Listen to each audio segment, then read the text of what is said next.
¿Cómo están? Bienvenidos a este encuentro generado por la gente del Centro de Graduados de la Facultad de Derecho de la Universidad de Buenos Aires. Me pidieron que les dé unos minutitos para que se pueda unir la gente, así que vamos a esperar unos segunditos para ver que se vayan incorporando todos. Mientras tanto, les cuento, mi nombre es Soledad, soy docente de la Universidad de Buenos Aires y trabajo en un juzgado de familia de la provincia de Buenos Aires. Y la intención de hoy, tratando de continuar un poco lo que se dio la semana pasada respecto a los procesos de alimentos, es hablar sobre lo que es un proceso de alimento especialmente en el ámbito de la provincia de Buenos Aires. Nuestra idea, o la idea que me convocaron, por la cual me convocan, es justamente esta diferencia entre lo que es nación y Ciudad de Buenos Aires y lo que es la provincia, que si bien son diferencias mínimas o sutiles, pueden hacer a un mejor ejercicio de la profesión. Así que bueno, mientras se terminan de unir, la idea era poder avanzar sobre estas cuestiones. No es intención de este encuentro, que es bastante cortito, hablar sobre las fuentes o sobre el origen del derecho alimentario de un hijo o basado en la responsabilidad familiar, sino la idea es enfocarnos en lo estrictamente procesal y fundamentalmente en estas diferencias entre una jurisdicción y la otra. Así que bueno, si me dan 2 segundos de paciencia, arrancamos.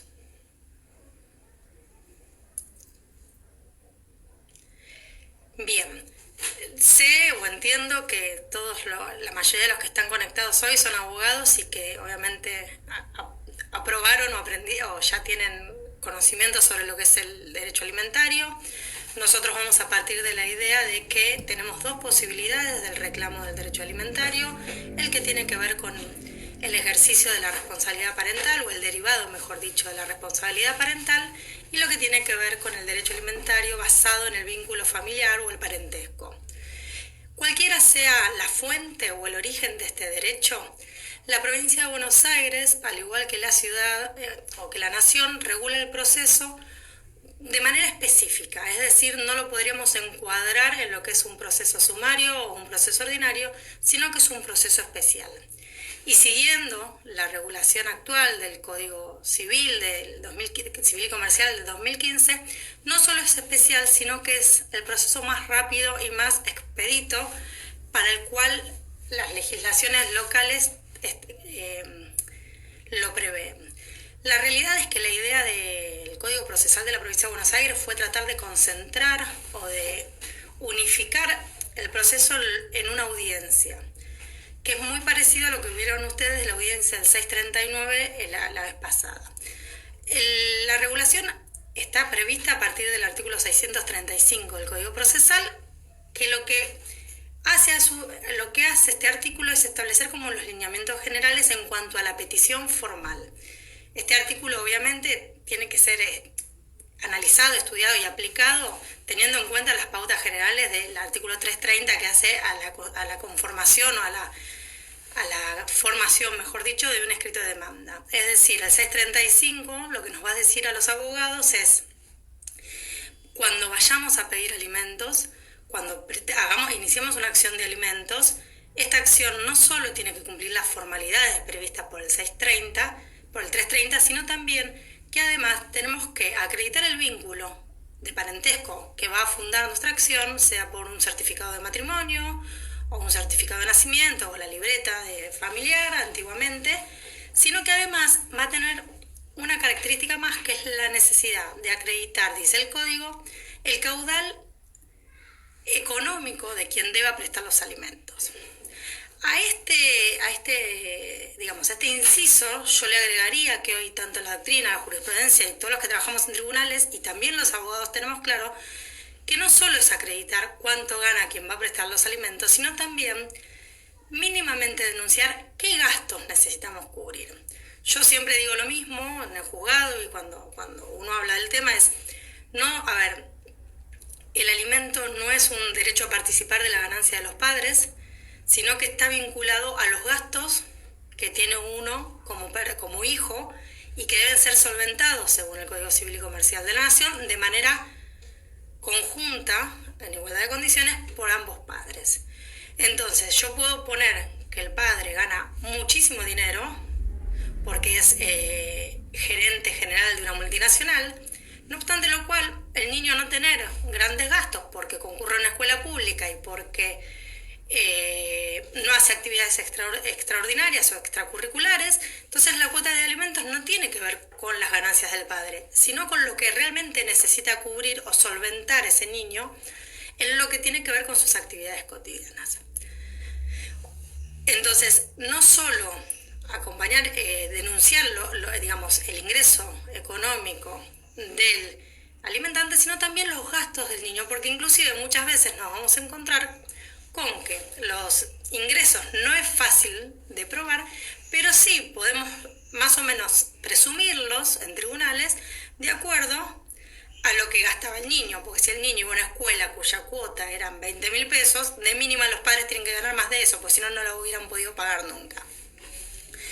Pero más allá de estas cuestiones que hacen al inicio de la acción, lo importante, lo fundamental a tener en cuenta al momento de iniciar estas acciones, es que el juez no va a ordenar un traslado de demanda, sino que lo primero que va a hacer, verificado que se han cumplido estos recaudos formales, es designar una audiencia prevista en el artículo 636 del Código Procesal, en el cual lo que se va a intentar es la conciliación de las partes. Y acá está la diferencia fundamental o radical con lo que es nación.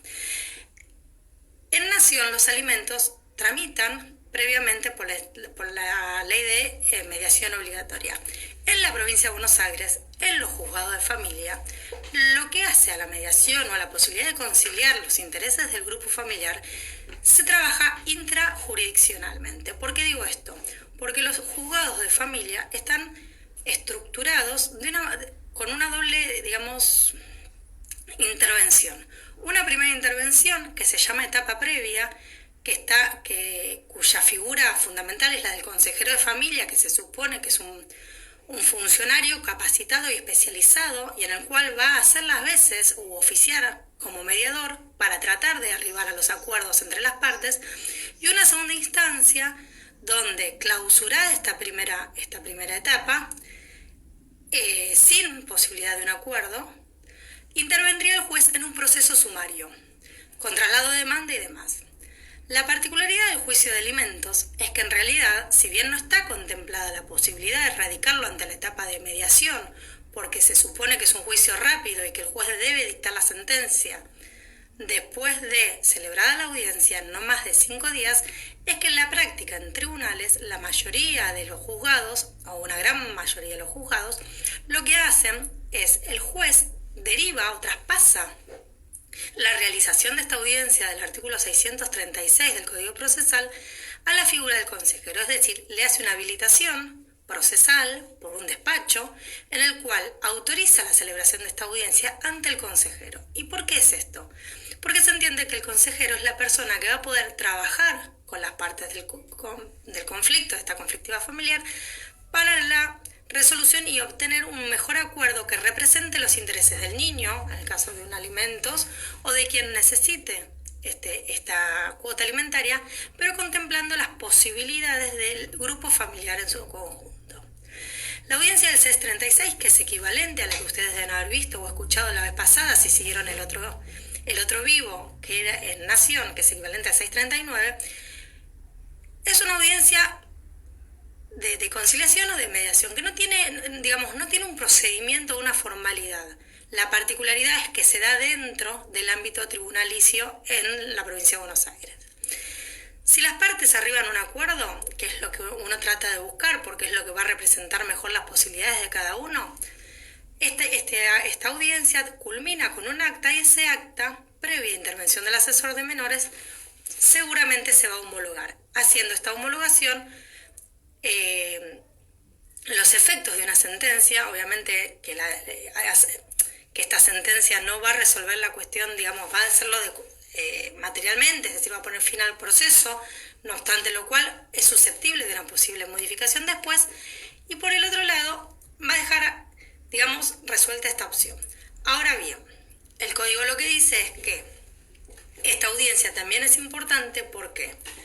Porque si bien no hay traslado de demanda en el proceso de alimentos, es hasta la oportunidad de esta audiencia, es decir, hasta la hora y la fecha designada por el juez en esta audiencia, que el demandado tiene la posibilidad de ejercer sus derechos. ¿Qué significa esto? ¿O cuál es la idea de esto? Que cuando a un cliente de ustedes le llega una demanda por un juicio de alimentos, tienen posibilidad de ejercer la defensa hasta esa fecha, ni después, o sea, inclusive nosotros decimos es hasta la fecha y la hora. Si la audiencia es a las 10 de la mañana, la defensa puede ser hasta 9:59. Pasada la hora fijada para la audiencia, la presentación que se efectúe es extemporánea. En esta defensa, el demandado fundamentalmente tiene, igual que en Nación, la posibilidad de, defenderse en cuanto al título, ¿está bien? A la falta de título o de, porque no es el padre, como digo yo, o porque inclusive no hay derecho a reclamar porque el alimento se está cumpliendo, porque podría ser que haya un acuerdo privado o una mediación privada en la cual se estuviera pagando la cuota alimentaria pactada y se inicia un nuevo juicio. Esto es una falta de derecho, un reclamo de un nuevo juicio. Bueno, esto también puede ser una defensa y también es la oportunidad en la cual tiene para ofrecer la prueba para poder desvirtuar lo que tiene que ver con los gastos o con alegados respecto del niño, inclusive también con su capacidad de pago. Porque obviamente si a mí yo voy y denuncio que gana mucha plata y en realidad es un operario de una metalúrgica donde el sueldo promedio puede rondar, no sé, los 30-35 mil pesos, entonces obviamente no es lo mismo la cuota de alimentos que se va a fijar, porque también el sueldo de las partes es lo que va, si se puede acreditar, o el nivel de ingresos es lo que va a permitir presumir mínimamente el nivel de vida que llevaba ese niño.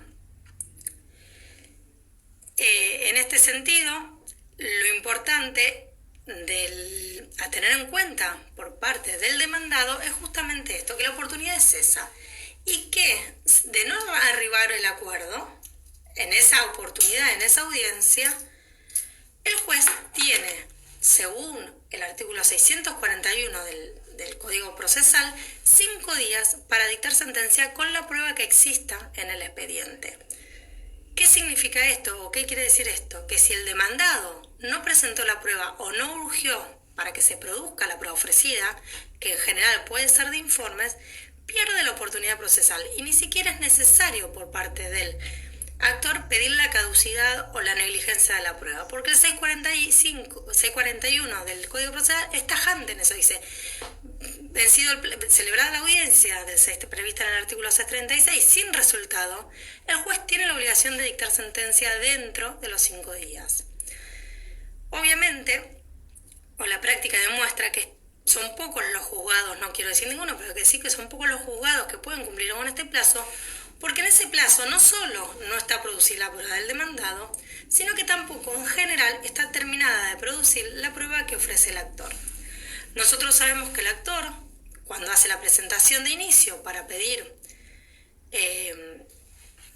la cuota de alimentos, va a ofrecer prueba.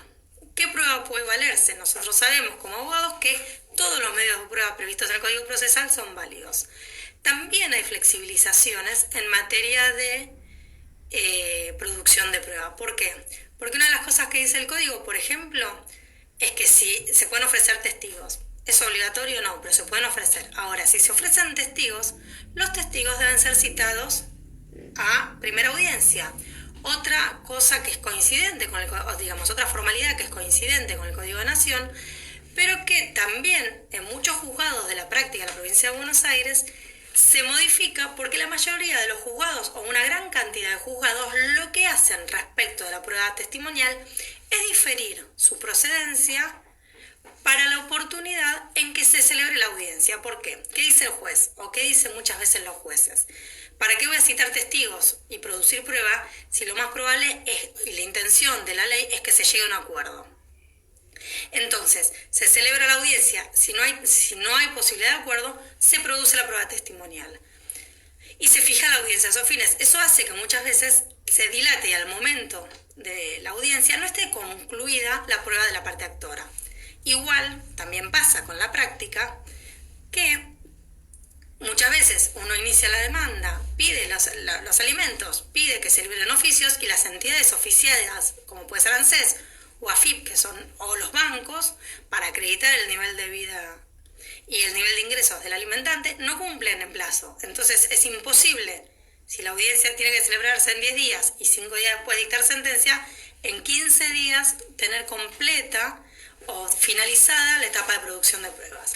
Entonces, si bien es importante tener en cuenta que el juez puede, también es cierto que muchas veces los plazos en la extensión de un proceso alimentario se extienden y a veces hasta en exceso. Hemos visto procesos de alimentos de 1, 2 o 3 años, que no está bueno, no está bien, pero sí es cierto que existen. Uno no puede desconocer que es una realidad de los tribunales de la provincia de Buenos Aires.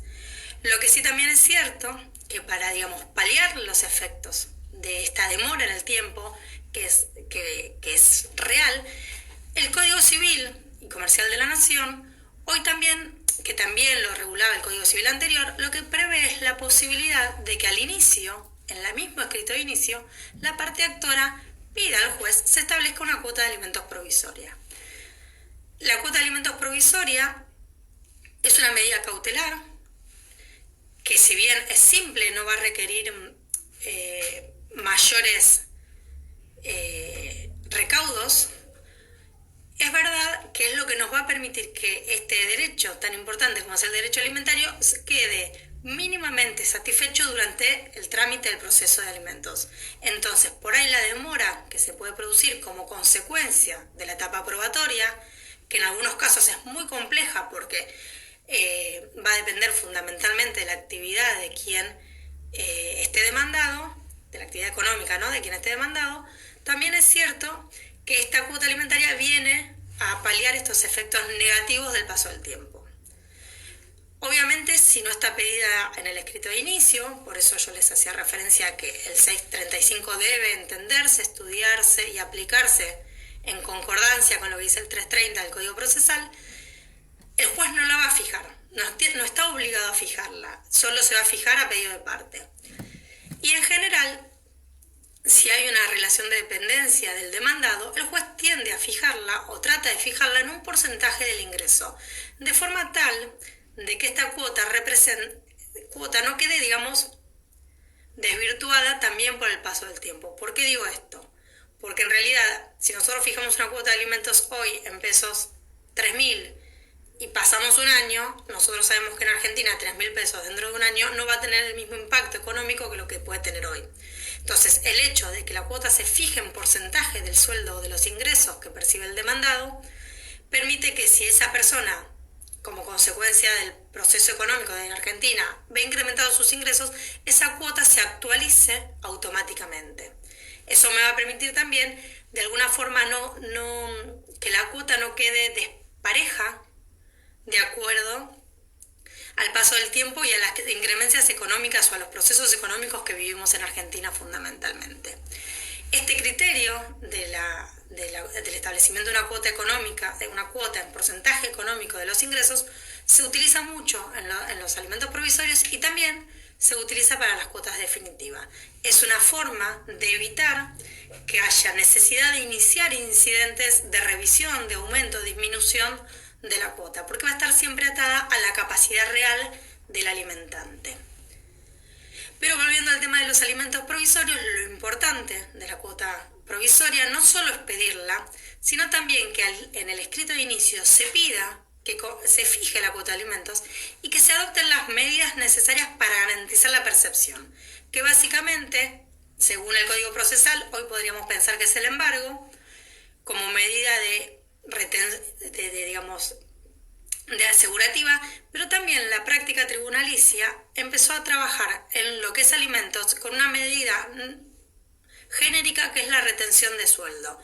Si bien en los efectos prácticos entre la retención y el embargo no hay diferencia, porque los dos lo que implica es oficiar al empleador para que retenga el depósito y deposite los alimentos, tenga la cuota alimentaria fijada y deposite los alimentos en una cuota a nombre del juzgado y en la cual se va a autorizar al alimentante a percibir de manera directa, la diferencia radica, por un lado, en que al ser una retención directa no impacta de forma negativa en la cuestión crediticia del alimentante, con lo que podría perjudicarlo, porque si eventualmente esta persona necesita o requiere recurrir a un crédito para el pago de algo puntual del niño, el día de mañana tendría una evaluación negativa, sino que también queda por fuera de las escalas de embargabilidad de los sueldos. Nosotros sabemos que hay una escala, hay un mínimo y un máximo para embargar,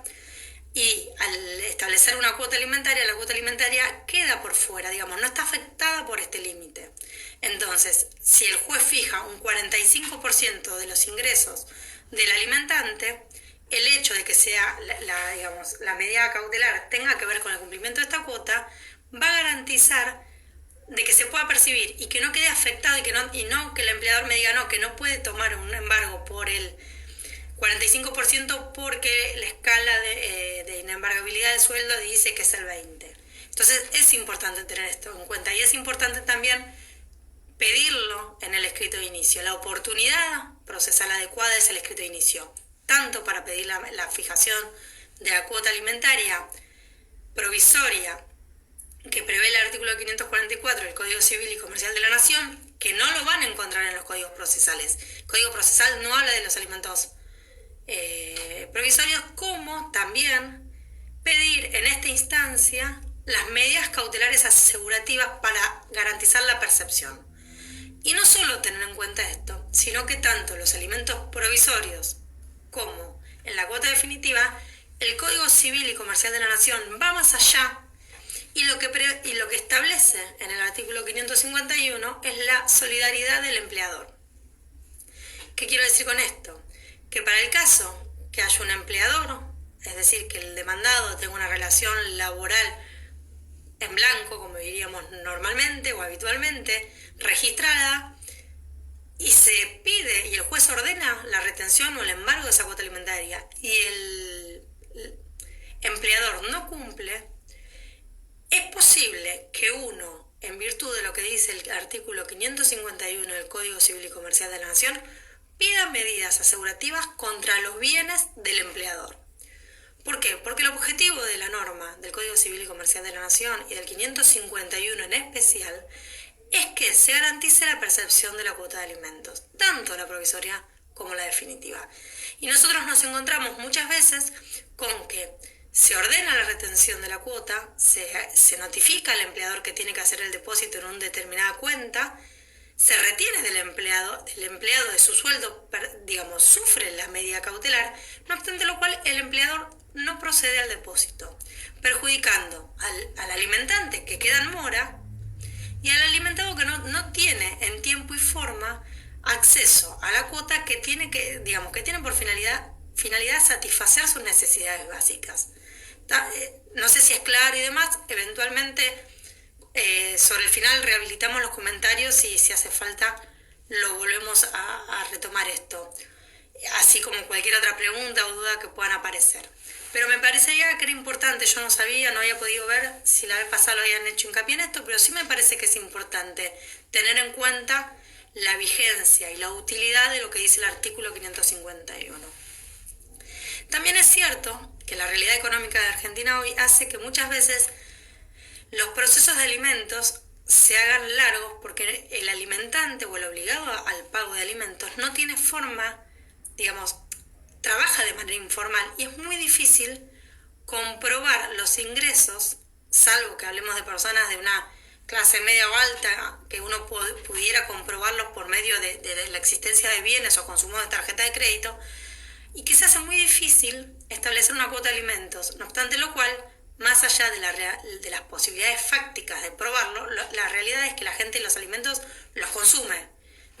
Todos necesitamos comer, vestirnos, educarnos, viajamos, pagamos los servicios de la casa. Entonces, el hecho de que yo no tenga un trabajo registrado no obsta a mi obligación alimentaria. Y esto también es importante porque también en la provincia de Buenos Aires, en muchos juzgados, lo que se empezó a trabajar sobre esto es el establecimiento de una cuota alimentaria en base al salario mínimo vital y móvil.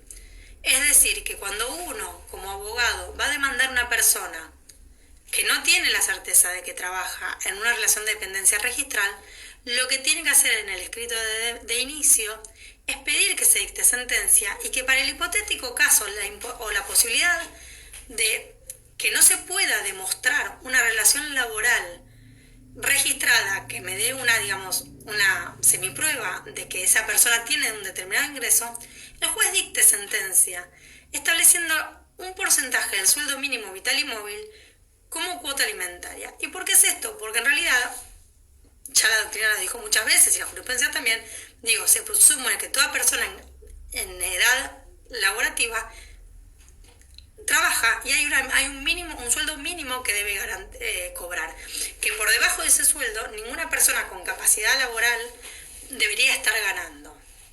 Obviamente esto no entramos en discusión acá sobre la situación de desempleo o no desempleo, pero bueno, hay una presunción a favor de todos que estemos en edad laboral de que trabajamos y que ese trabajo nos da de mínima ese ingreso.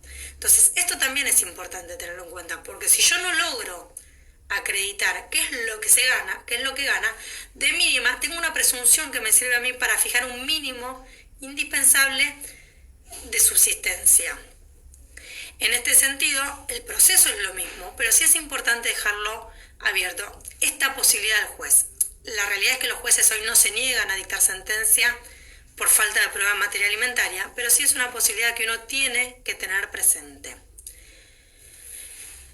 Una vez volviendo a la parte procesal, está bien, una vez que se celebra esta audiencia, el resultado habíamos dicho, podía ser dos, que se llegue a un acuerdo, donde estén representados los intereses de las partes, y en ese caso se labra el acta y se hace una homologación, y por el otro lado, que no haya acuerdo. De no haber acuerdo en la provincia de Buenos Aires, lo que se hace es clausurar esta audiencia y automáticamente iríamos al dictado de sentencia, como dijimos recién, y con las particularidades que decíamos recién en materia de plazo, ¿no?, de estos 5 días previstos por el Código y la realidad en materia de prueba. ¿Qué es importante contemplar, o prever en materia de la sentencia? La sentencia va a fijar una cuota. La cuota, el principio general, es que debe estar establecida en dinero, no en especies, ¿está bien? Y que esta cuota debe, colaborar con los gastos habituales y lógicos pongamos en el caso de los niños. Y a su vez el juez en la sentencia va a tener que fijar una cuota suplementaria o complementaria para responder a las cuotas devengadas durante la tramitación del proceso. Es decir, los famosos alimentos atrasados, que es lo que se debe de alimentos durante la tramitación del proceso. También acá el Código Civil y Comercial de la Nación avanza un poco más con estas normas procesales en materia de familia que vino a establecer, porque si bien el Código Procesal de la Provincia de Buenos Aires hablaba desde la interposición de la demanda, es decir, que los alimentos se deben desde la fecha en que se interpone la demanda, y para los que trabajamos en provincia esta fecha es la fecha de inicio de la demanda ante la Receptoría General de Expedientes, no la fecha del primer proveído, porque acá también puede haber diferencias, en algunos casos sustanciales y en algunos casos no, pero siempre la fecha de la receptoría es anterior, sino que el Código Civil y Comercial de la Nación viene a complementar el Código Procesal y dice, no solo desde la fecha de la interposición de la demanda, sino 6 meses antes, si logro acreditar de manera fehaciente, carta de argumento, telegrama, notificación, oficial, pensemos en el 135 del Código Procesal, ¿está bien? Que hubo un reclamo previo. Si hubo un reclamo previo, aún en la provincia de Buenos Aires, cuando no está contemplado en el Código Procesal, la cuota se debe de ese reclamo previo, que es de 6 meses. Es decir, si yo reclamé un año, porque intimé hace un año a una persona por carta de documento que cumpla la obligación alimentaria, y un año después inicio el juicio de alimentos, obviamente lo que se van a deber son los 6 meses. Ahí es un plazo de caducidad, ¿está bien? Y es importante esto, ¿por qué? Porque una vez dictada la sentencia, el juez dice la cuota es de un 20%, por ejemplo, porque esto es lo que yo entiendo que debe pasar el alimentante para cumplir, cumplir su obligación, y va a establecer un porcentaje también, por ejemplo, el 50% de la cuota para cumplir lo adeudado. Y ese adeudado va a hacer que durante un tiempo la cuota se vea incrementada. No sé si fue claro o no. Pero lo importante de esto también es tener en cuenta que en materia de alimentos atrasados, una vez dictada la sentencia y notificada y que la sentencia esté firme, los alimentos atrasados es obligación de la parte actora practicar una liquidación, contemplando mes a mes lo que se debía, es decir, constatando cada mes del curso del proceso lo que se debía y el cálculo de los intereses por cada mes. ¿Por qué? Porque como son cuotas que de vencimientos sucesivos, cada cuota devenga una fecha de mora distinta y un interés distinto. Entonces, suponemos que la sentencia es de hoy, 22 de junio, y el alimento se inició el 1 de febrero, la cuota de mínima, la cuota atrasada es la de febrero, marzo, abril y mayo y junio que no se venció. Entonces yo tengo 5 cuotas que voy a deber con 5 fechas de mora distintas, cada una la fecha que establezca el juez, y a cada cuota le tengo que hacer el cálculo de intereses. Entonces es importante poder practicar esta liquidación en debida forma y teniendo en cuenta que también el Código Civil y Comercial de la Nación en este punto interviene en la legislación procesal al establecer que el interés que debe calcularse por la cuota de alimentos es el interés de la tasa más alta de la jurisdicción. En este caso, en provincia sería la tasa activa del Banco de la Provincia de Buenos Aires.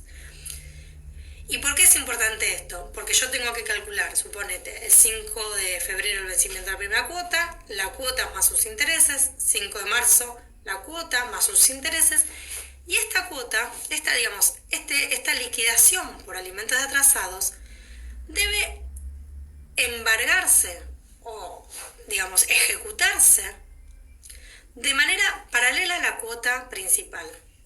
No sé si es claro esto. ¿Qué quiero decir? Que el deudor alimentario va a tener 2 deudas. La de la cuota mensual en curso y la de la cuota suplementaria o complementaria que va a fijar el juez de la sentencia, que va a venir a saldar ese monto adeudado. Hay que tener en cuenta que en esta liquidación lo que sí es importante descontar para que no pueda ser susceptible de una impugnación o un cuestionamiento por parte del alimentante es lo que se haya percibido como alimentos provisorios. A modo de ejemplo, si el juez fija hoy 22 de junio una sentencia con una cuota alimentaria de 100 pesos y una cuota suplementaria de 25 pesos, yo sé que tengo que ir para atrás, tengo que hacer febrero, marzo, abril y mayo, las 5 cuotas, y en cada mes descontar los intereses y a cada uno de esos meses descontarle lo que se percibió como cuota provisoria. Pues si yo al juez me fijó 100 pesos y percibí 70, todos los meses mi adeudado es de 30, más los intereses por esos 30. No me debe los 100 que originalmente fijan por la sentencia. Eso es importante tenerlo en cuenta porque nosotros vemos en tribunales muchas veces que al momento del dictado de sentencia se pide el embargo, por la cuota definitiva y queda pendiente esta cuestión de los alimentos atrasados o adeudados para ser correctos. Por otro lado, y ya medio finalizando, porque esto de dar las charlas así sin interacción hace que uno por ahí vaya muy rápido, y vamos a dejar abiertos los comentarios para cualquier duda o cualquier pregunta que pueda aparecer o que pueda surgir, es lo que tiene que ver con materia recursiva de la sentencia. La sentencia de alimentos, como yo le dije, causa estado de manera material, es decir, está bien, se puede modificar, pero es susceptible de recursos. Y obviamente hablamos de recurso de apelación, pues una sentencia definitiva. Hay una particularidad que es que en principio, cuando se hace lugar a la sentencia de alimentos, el recurso se concede con efecto devolutivo, es decir, la cuota se debe. Y solo eventualmente, ante una revocación de la sentencia, habrá un crédito a favor del alimentante para reclamar lo que, se pagó. Ahora, la cuota durante el trámite del recurso de apelación se debe cumplir. Y si inclusive, por algún motivo eventual, el expediente fuera a la Corte, durante la tramitación de un recurso extraordinario también debería. No sería materia de recurso extraordinario, pero tener en cuenta que la cuota de alimentos debe cumplirse durante la sustanciación de cualquier recurso porque el carácter es devolutivo. Por el otro lado, una vez presentado, si se recurre a la sentencia, también es importante tener en claro que el juez va a confeccionar un testimonio de la sentencia, un testimonio como cualquier testimonio que ustedes puedan haber visto en cualquier otro proceso, inclusive los testimonios que han visto por ahí para la inscripción de una sucesión, que va a quedar reservado en secretaría por si eventualmente esta sentencia hay que cumplirla de manera forzada, hay que hacer una ejecución de sentencia, y que se va a remitir el expediente en su totalidad a la Cámara para la tramitación. No se concede el recurso de manera libre, sino que es en relación, por lo tanto, al momento de la apelación se deberán presentar ante la primera instancia el memorial, está bien, para poder dar traslado. Ahora bien, pensando un poco también en la sentencia, yo lo que les decía recién, si esto de los recursos es claro, es que en esencia el proceso de alimentos, si no está, es susceptible de ser revisado por vías incidentales. ¿Por qué digo esto? Porque como yo les decía recién, el juez al momento de dictar la sentencia va a tener como dos grandes posibilidades, que fijar la sentencia en un porcentaje de los ingresos o fijar la cuota alimentaria en una suma determinada de dinero. En principio las sentencias no salen en especie, no es que el juez va a decir, le corresponde pagar la cuota del colegio, aunque muchas veces sí se establece una cuota y también se establece, por ejemplo, accesorias, como por ejemplo el pago de la cuota más la obra social. Esto es de estilo en tribunales y tiene que ver con que muchas veces quien presta determinados, quien trabaja en relación de dependencia se beneficia con algunas cuestiones, como por ejemplo la obra social o la prepaga, y la incorporación del hijo a este servicio o este beneficio no genera un costo adicional al empleado. No obstante lo cual, muchas veces nos encontramos con la reticencia del alimentante a cumplirlo, entonces el juez puede, sabiendo que hay una relación laboral regular, establecer una cuota de alimentos y también el establecimiento, la afiliación compulsiva de la obra social. Porque siempre tenemos que pensar que tiene que ver con el beneficio de los niños, de las niñas y adolescentes, y cubrir un derecho básico como es el derecho a la salud. Ahora, no quiere decir que todas las sentencias vayan a decir, se fija un porcentaje determinado más la obra social.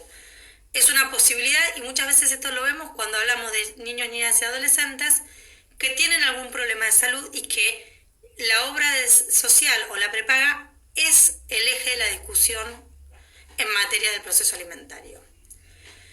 También yo les decía que la sentencia puede establecerse una cuota alimentaria en una suma fija de dinero. Cuando pasa esto, que muchas veces tiene que ver con la imposibilidad de acreditar la relación laboral, o muchas veces tiene que ver con que el alimentante es una persona que puede ser monotributista o es autónoma y que no tiene un ingreso fijo, entonces el juez establece una suma haciendo un cálculo matemático y teniendo en cuenta los gastos denunciados del niño, que es lo que decíamos al principio, ¿no? Establece una suma fija. Lo que pasa en Argentina muchas veces es que esa suma fija, pasado un periodo de tiempo, queda desactualizada. Entonces nos obliga a reiniciar un incidente de aumento. O también puede pasar al revés, que se le estableció una cuota fija de acuerdo a determinados ingresos y que el alimentante pierde trabajo, entonces necesita pedir una reducción porque la capacidad de pago es distinta. Entonces, en estos casos, la sentencia va a dar origen a posteriores incidentes de aumento o disminución.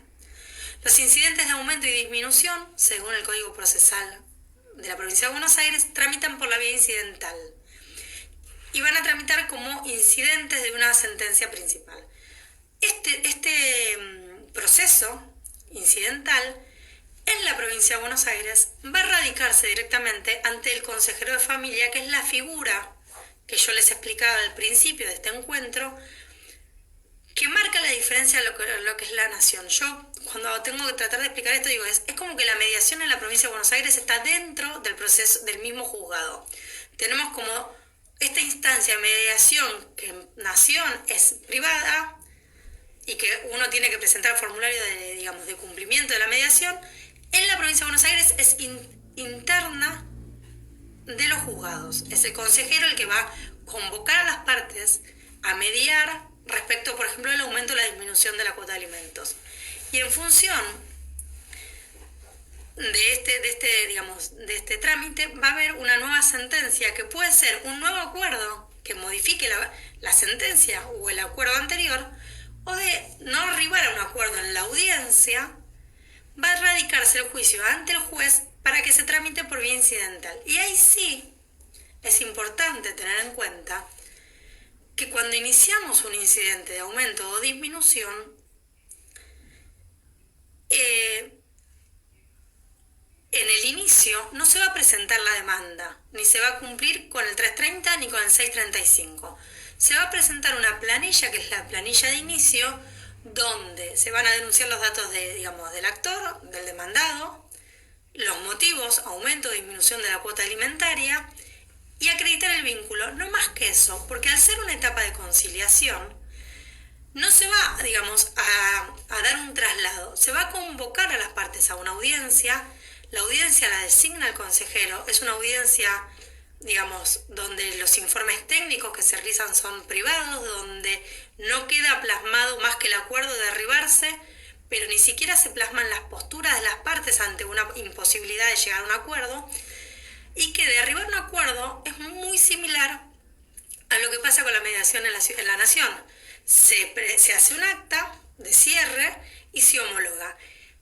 Y acá la diferencia es que en caso de no arribarse a un acuerdo en la Provincia de Buenos Aires, se hace un acta donde se deja la constancia, la imposibilidad de arribar a acuerdo, se cierra la etapa previa y se eleva el trámite ante el juez para que sí, ahí se presente la demanda con todos los requisitos previstos por el artículo 330 del Código Procesal, y se dé un traslado por 5 días como si fuera un incidente. Y ahí va a haber una sentencia. Al ser un incidente, el trámite va a ser acotado, está bien, va a cumplir, obviamente va a seguir las reglas procesales previstas en materia probatoria y demás, pero va a haber un traslado, una contestación, y se va a abrir el expediente a prueba. Lo que va a hacer que también el expediente demore más. Si bien la apertura a prueba en los incidentes en general se establece en 10 días, y se puede fijar una nueva audiencia de conciliación, esta vez sí, ante el juez, la realidad es que el incidente va a cumplir con las formalidades de traslado de demanda, apertura a prueba y después el dictado de la sentencia. Ya redondeando, si no me olvido nada, y bueno, obviamente abriendo la posibilidad de que hagan comentarios por el chat, lo que sí me parecía que es importante tener en cuenta en lo que tiene que ver con el juicio de alimentos es en lo que tiene que ver en materia probatoria, pensar tanto para el incidente como para el inicio, para una demanda de alimentos, pensar que cuando uno va por el alimentado, cuando uno va a requerirle al juez que fijes, que uno tiene que darle al juez todos los elementos necesarios para que el juez pueda resolver rápido. Es decir, no solo acreditar el vínculo, sino también, si uno conoce que hay una relación laboral registrada, denunciar la relación registrada, el empleador y los datos, y si no, tratar de pedir todas las medidas de prueba contundentes, sobre todo el documental y de oficio, para que el juez pueda resolver rápido. porque si no los juicios de alimentos tienden a demorarse en el tiempo, perjudicando los intereses de los niños, niñas y adolescentes fundamentalmente, ¿no? Porque la realidad es la gran mayoría de estos procesos son derivados de la responsabilidad parental. Por el otro lado, una cuestión que también es importante tener en cuenta, que se da mucho en Provincia de Buenos Aires y que entiendo que también se da en lo que es Nación, es que con el tema de la mayoría de edad, a partir de los 18 años y hasta los 21 años, la cuota de alimentos se debe sin necesidad se debe de manera directa, sin necesidad de acreditar nada. Y la causa o la fuente de esta obligación alimentaria, si bien no sería la responsabilidad parental porque cesaría a los 18 años, el Código entiende que el Código Civil y Comercial, cuando se dictó, entendía que no podía decir, porque es mayor de edad, restringir el derecho alimentario. Ahora, también es cierto que entre los 21 y los 25 años hay una norma que dice que el hijo que se estudia o que se capacita también tiene derecho alimentario, pero acá sí es importante destacar que hay una modificación en cuanto a la legitimación procesal, porque el que tiene que reclamar es el hijo, a pesar de que conviva con el otro progenitor. ¿Por qué? Porque se invierte la carga de la prueba. Entendemos, y muchas veces en los juzgados entendemos sobre todo, que la ley dice hasta los 21 años los alimentos son obligación de los padres y no hay, y en general es el padre el que tiene que demostrar que el hijo se los puede proveer por sí mismo, que está trabajando o que se casó y en ese caso tiene una vida independiente económica del otro progenitor. Ahora, de los 21 a los 25, el hijo que se capacita tiene la obligación de activar, de accionar de manera directa. Y tiene que acreditar no solo lo que decíamos antes, sino el vínculo y todos los requisitos del 330, sino también que está estudiando y que esta capacitación que está haciendo le impide proveerse los alimentos. Es decir, en materia probatoria se suma una carga más, que es acreditar que estoy estudiando y que porque estoy estudiando no puedo proveerme los alimentos por mí mismo. Porque en realidad lo que varía es la fuente de la obligación alimentaria. Y es importante porque muchas veces nos encontramos con gente de 22, 23 años, con jóvenes de 22, 23 años, que dicen, yo estudio, mi papá me tiene que mantener y tiene que pagarme la carrera. A ver, sí, no, relativo. ¿Qué significa eso? Yo tengo que acreditar que estoy estudiando. Ahora, si yo me quiero ir a estudiar a Londres y quiero que mi papá me pague la carrera en Londres, seguramente el juez me va a decir que no, que es un problema mío. Ahora, si yo estoy estudiando en una universidad pública y eso hace que tenga días de cursadas, días y horarios distintos y que yo no pueda tener un trabajo de manera con horarios regulares y de 8 horas porque eso impide que yo pueda cursar y avanzar en mi carrera, es una cosa.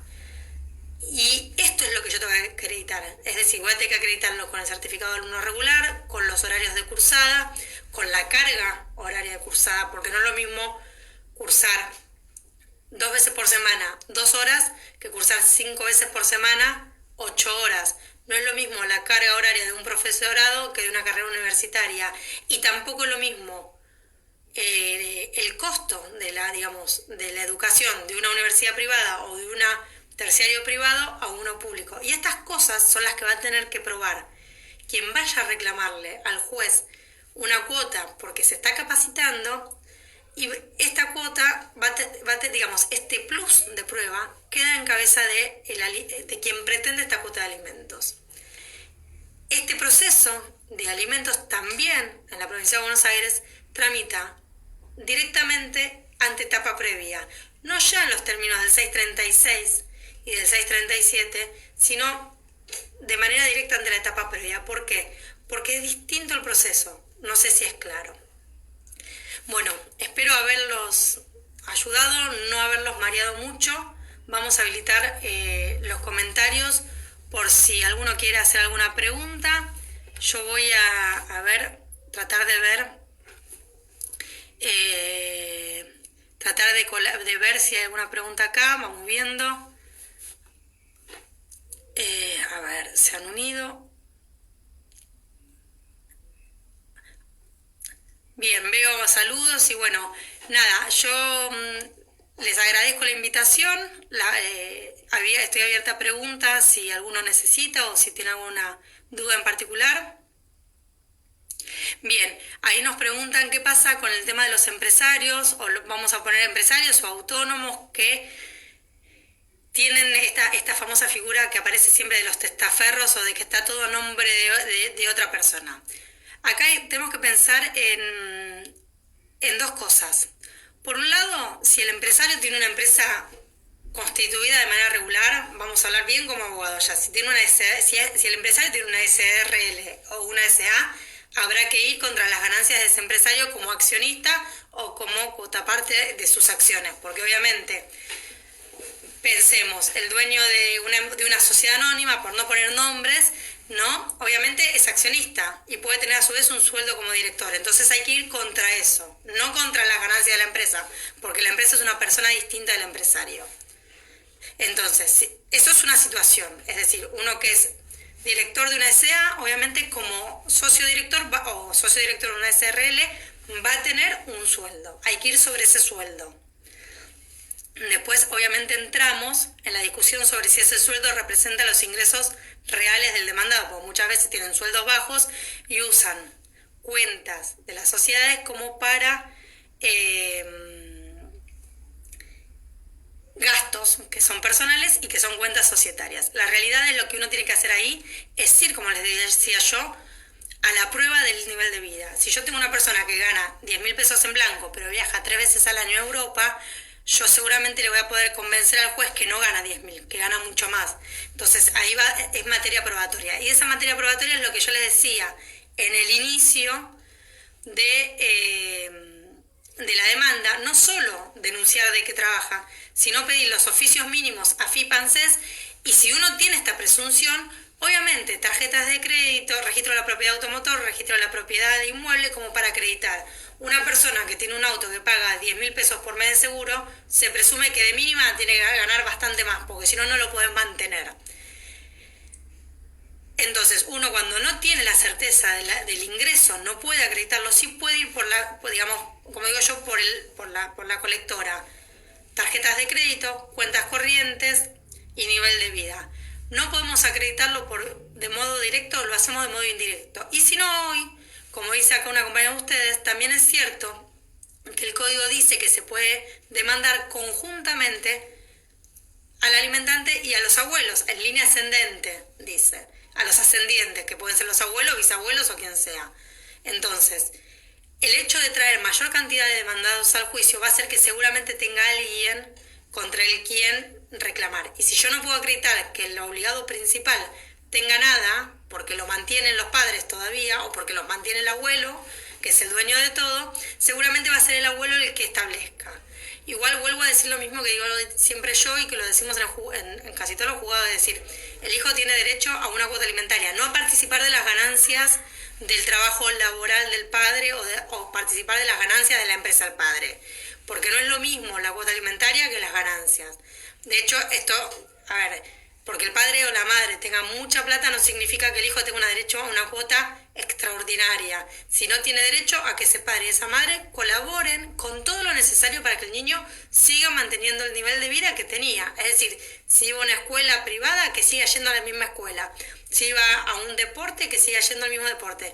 Que no se vea disminuido en sus actividades.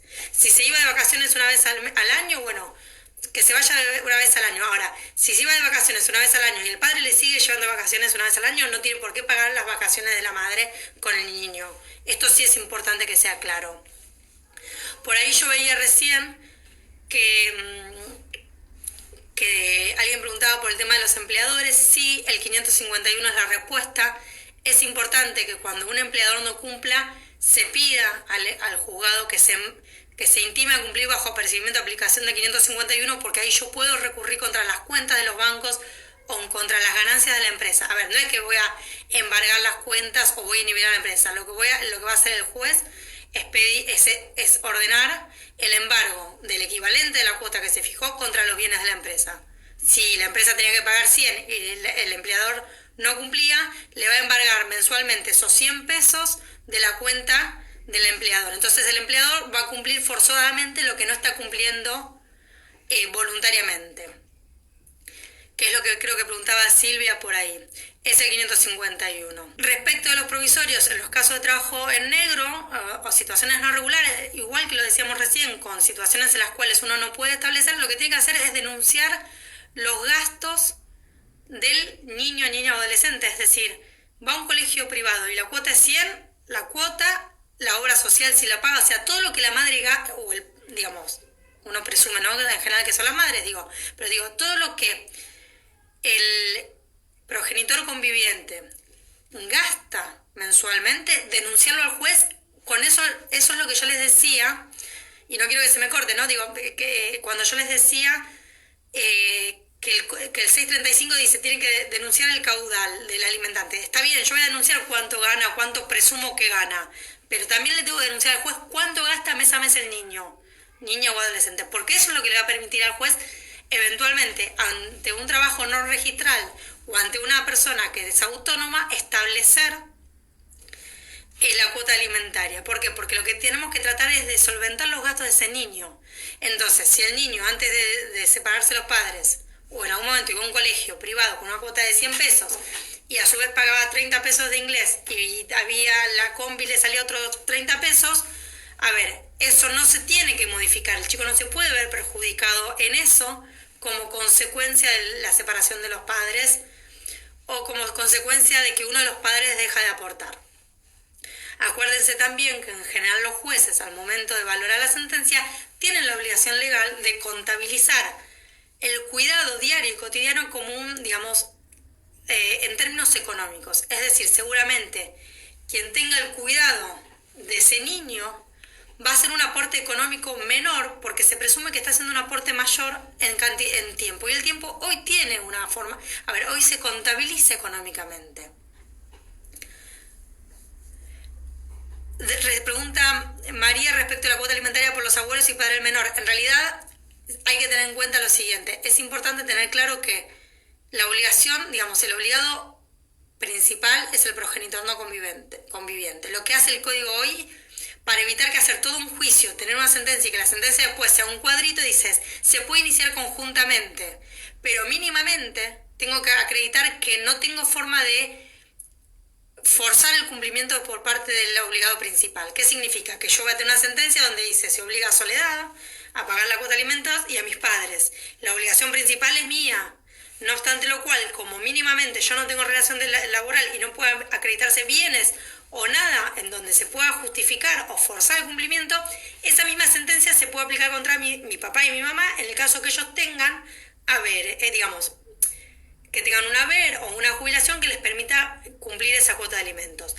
La ventaja de concentrar el proceso en una misma acción es que va a haber una única sentencia y no necesitas terminar uno para iniciar el otro. Y la realidad, la práctica en tribunales hace que muchas veces cuando se convoca a la audiencia del C36 al padre, madre y abuelos, y se encuentran todos sentados ante el consejero de familia, quien reclama alimentos, más del otro lado, la otra parte, más los padres, se llega a un acuerdo. Sea porque los abuelos voluntariamente lo hacen, o sea porque los abuelos ponen un poco en orden, como decimos nosotros, a la vida de este hijo o hija que no cumple. ¿Está bien? Por el otro lado, si yo tengo una sentencia que dice una cuota alimentaria y no tengo forma de ejecutarla contra el obligado principal, sí puedo pedir que se haga extensiva respecto a los abuelos.